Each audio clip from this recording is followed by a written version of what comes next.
Bienvenidos dateros a un nuevo video aquí en Datos Dinámicos. Si tú eres de esas personas que piensa que todo este tema de los IDEs agénticos, de los asistentes de programación basados en IA no te están sirviendo para nada o todo lo que te generan a base de tus prompts es un código que no te sirve, que es inexacto o de baja calidad, este video seguramente es para ti, ya que el día de hoy te voy a dar 5 recomendaciones para que puedas utilizar todos estos IDEs agénticos o estos CLIs agénticos para que te vuelvas un expertico en todo el tema de la generación de código en base de agentes de inteligencia artificial. Entonces, sin darle más vueltas a este asunto, vamos con la primera recomendación. Como primera recomendación, vamos a definir las reglas de juego.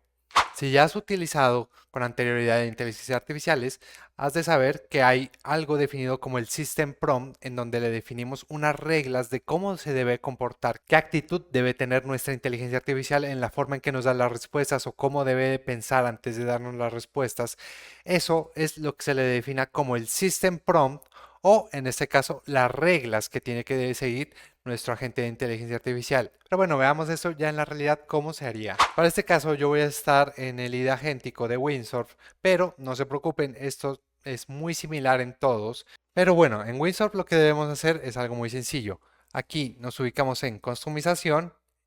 Dentro de customización vamos a ir directamente a esta sección de reglas. Normalmente en estos IDEs o en estos CLIs agénticos se te permiten definir unas reglas de manera global, entonces dentro de todos los proyectos que estés trabajando vas a utilizar las mismas reglas o también te da la opción de permitir crear unas reglas por proyecto, por lo que nos brinda esa versatilidad si queremos definir una regla diferente para cada proyecto, si trabajamos en un diferente esquema por proyecto o si simplemente todo lo que hacemos baja en el mismo lenguaje de programación, con la misma arquitectura o con el mismo símil de cómo queremos que nos responda nuestra inteligencia artificial, simplemente tenemos que acomodar las reglas de manera global. En este caso, mis reglas están en este archivo que es un archivo Markdown. No se preocupen si ven que esto tal vez es muy largo, muy complejo o no saben cómo realizar un archivo de reglas. También pueden utilizar su misma inteligencia artificial para que les ayude a crear un archivo de reglas basado en lo que tal vez ya ustedes hayan trabajado en un proyecto anterior.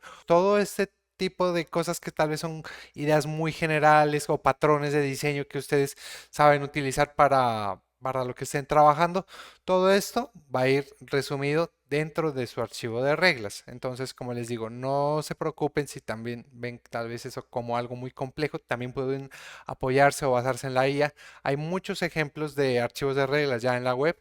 Incluso si necesitan este archivo, se los puedo compartir. Esto es algo más para trabajar en Python y sobre todo en un ambiente que se utiliza Poetry como gestor de dependencias. Pero bueno, como ven, no es algo complicado. Incluso, como les digo, pueden consultar en cada uno de sus IDEs, ya sea que utilices Cursor o Cloud Code o lo que sea. Pueden buscar cómo se agregan las reglas en cada una de esas inteligencias artificiales, que más o menos casi siempre se basa en utilizar una carpeta .cursor.windsor.cloud y adentro de esa se ubica un archivo llamando rules. Para nuestra segunda recomendación tenemos que el contexto lo es todo. Y con esto me quiero referir a que tenemos que aplicar no solo el ya conocido vibe coding, de decir lo que tú necesitas y que la IA pues se imagine todo lo que tiene que desarrollar por debajo, sino que tenemos que aplicar un concepto que se está desarrollando mucho en estos últimos meses, que se define como la ingeniería de contexto. Si no saben qué es la ingeniería de contexto, pueden referirse a un video donde estamos hablando y trabajamos un caso práctico de la ingeniería de contexto, que se los voy a dejar aquí en el video, pero en este caso se los voy a resumir de manera muy general. La ingeniería de contexto se basa en organizar un prompt de una manera que para la inteligencia artificial sea primero que todo mucho más legible, o sea, tenga una estructura que lo permita leer de una manera mucho más fácil. Le definimos unas acciones mucho más claras, mucho más concretas de qué es lo que debería nuestra inteligencia artificial desarrollar. También le definimos como unos ejemplos de cómo debería ser el código. Incluso le proveemos una documentación que no necesariamente esa documentación le tenemos que subir aquí dentro de nuestro proyecto algún archivo texto, sino que simplemente lo referimos también como un enlace en Internet a la documentación oficial donde queremos que nuestra IA agéntica busque, porque esa es una de las ventajas también que tienen las IAs agénticas, que tienen la posibilidad de buscar en Internet cosas, por lo que podemos aprovecharnos de eso y darle algún link de documentación externo para que lo busque y también se base en eso para tener las mejores prácticas. Pero lo mejor de esto es que la ingeniería de contexto nos entrega un template muy fácil de utilizar, muy fácil de emplear y con unos resultados muy efectivos que, como les digo, en un video ya los mostramos, pero en este caso lo voy a mostrar de manera muy general cómo funciona la ingeniería de contexto. Ya estamos nuevamente aquí en nuestro proyecto dentro de Windsurf y les voy a mostrar un ejemplo de la ingeniería de contexto. La ingeniería de contexto se basa simplemente en dos grandes prompts, por así decirlo, en donde nosotros le proveemos información, por ejemplo, de una feature, si tenemos ejemplos de código, en este caso pues no tenía, si tenemos tal vez documentación y otras consideraciones.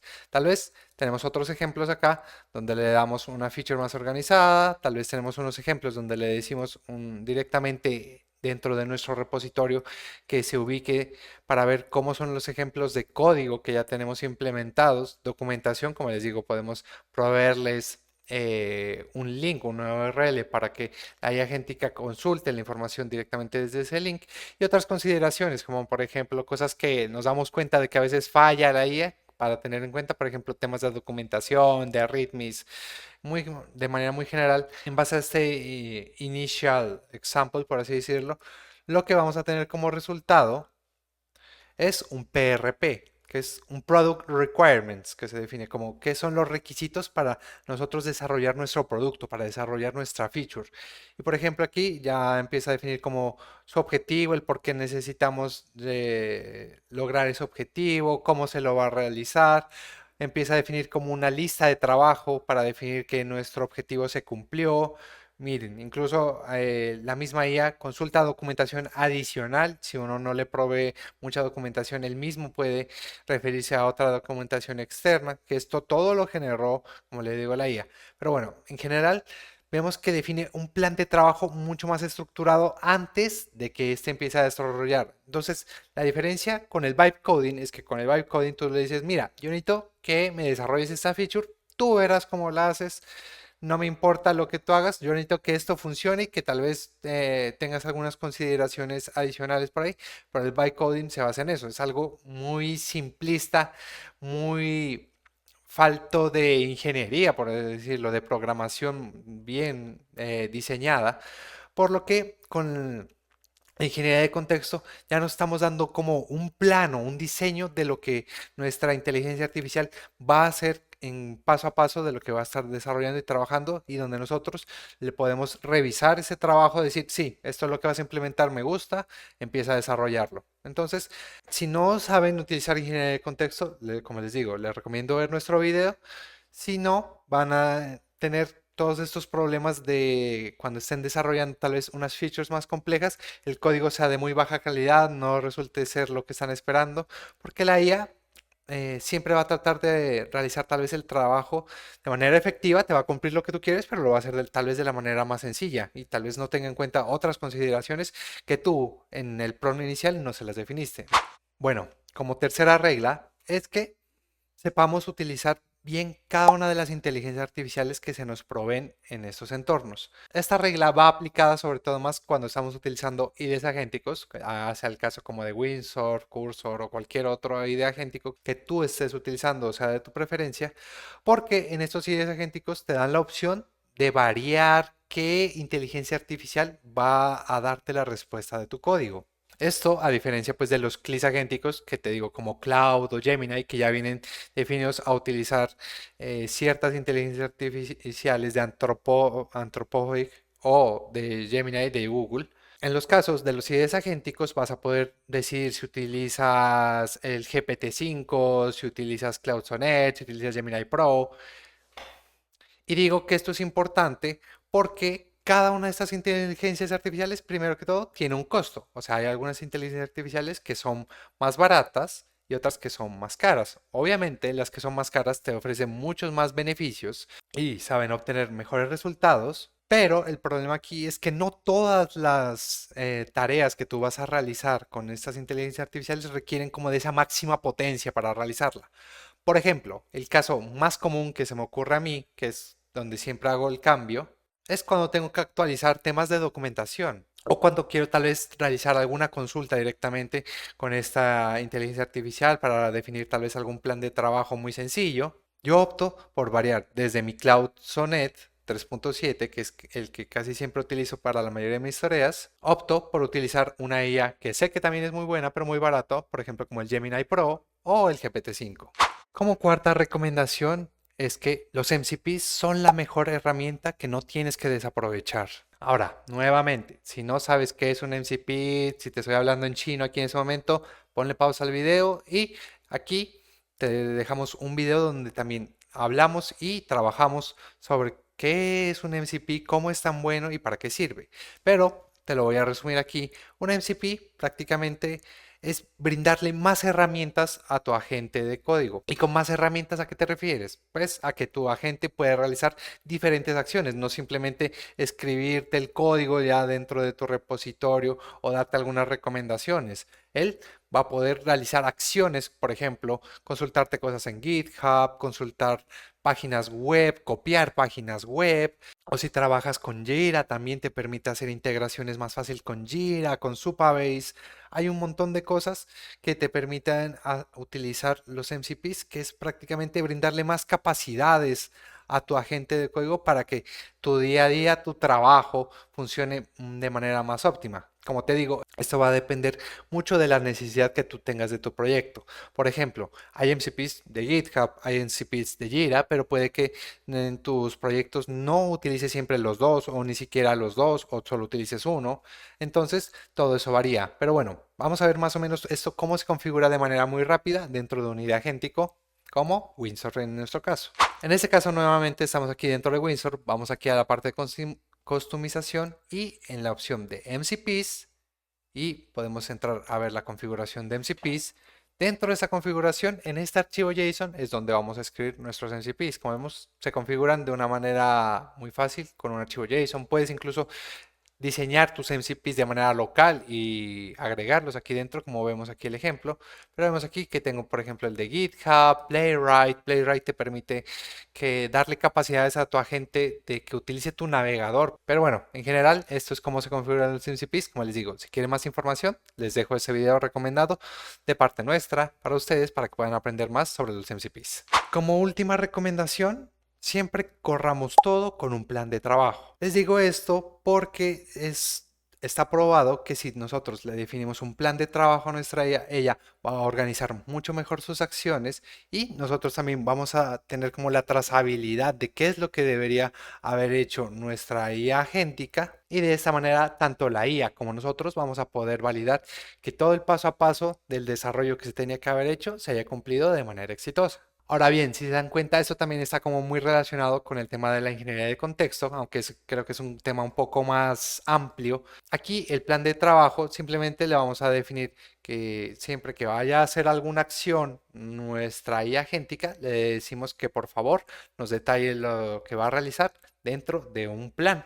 Y ya sé que puede que esto suene tal vez un poco tonto, pero esto ayuda a que la IA también organice sus tareas y tú sepas qué es lo que va a realizar antes de que empiece a implementar cosas, que tal vez es el problema que muchos de nosotros tenemos cuando estamos por primera vez utilizando estas herramientas, que pensamos que con decirle que haga algo ya es suficiente y él debería empezar a realizar todo, pero recordemos que estas IAs siguen siendo herramientas y que nosotros tenemos que guiarlas de mejor manera. Entonces, si nos define un plan de trabajo, nosotros vamos a validar que ese plan de trabajo sí nos funciona, sí nos sirve para nuestro requerimiento.